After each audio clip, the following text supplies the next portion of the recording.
आपने कहा RJD feudal है, एक राजनीतिक टिप्पणी। एलजेपी तो आपके कुनबे में थी, लंबे समय से थी, फिर इसी तर्क के हिसाब से पूछें तो एलजेपी को क्यों जाने दिया?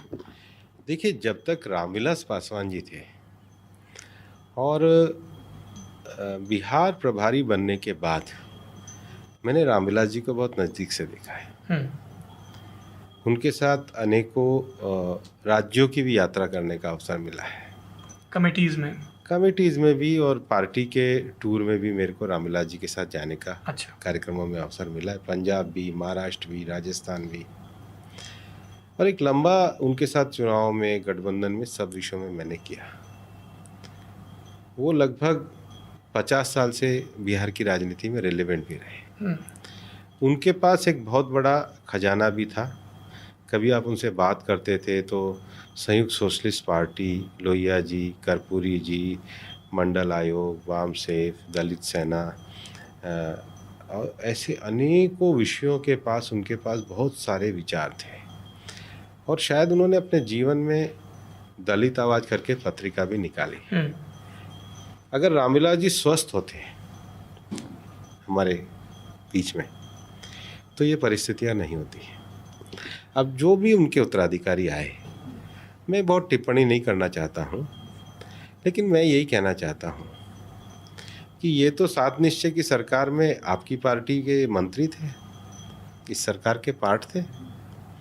दिल्ली में चुनाव हुए तो आपने तो सात निश्चय के बड़ाई में भाषण दिया था। लोकसभा चुनाव भी साथ लड़ा था।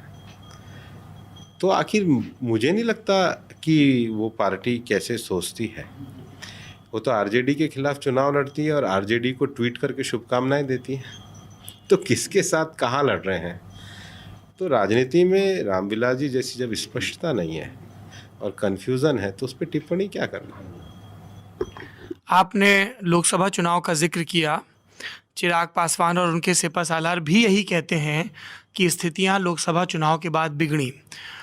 पिछले 5-6 महीने से, बल्कि जनवरी से, चिराग पासवान जो एलजेपी के राष्ट्रीय अध्यक्ष हैं, लगातार नीतीश सरकार पर प्रश्न उठा रहे और लगातार इंटरव्यूज में, खुद लल्लन टॉप के इंटरव्यू में उन्होंने कहा कि हमने तो जेपी नड्डा जी के सामने, आपका जिक्र किया, सबके सामने स्थिति रख दी कि ये एक डेडलॉक है, इसको सुलझवाइए। और उनके कहने में प्रकारांतर से ये भाव था कि हमारी पंचायत नहीं निपटाई बीजेपी ने। नीतीश जी हमको साइडलाइन कर रहे हैं। पशुपति जी मंत्री परिषद में थे, वो सांसद बन गए, उसके बाद से एलजेपी को प्रतिनिधित्व तो नहीं मिला। तो ये पंचायत निपटाई क्यों नहीं गई समय रहते? क्योंकि तब तो रामविलास जी थे।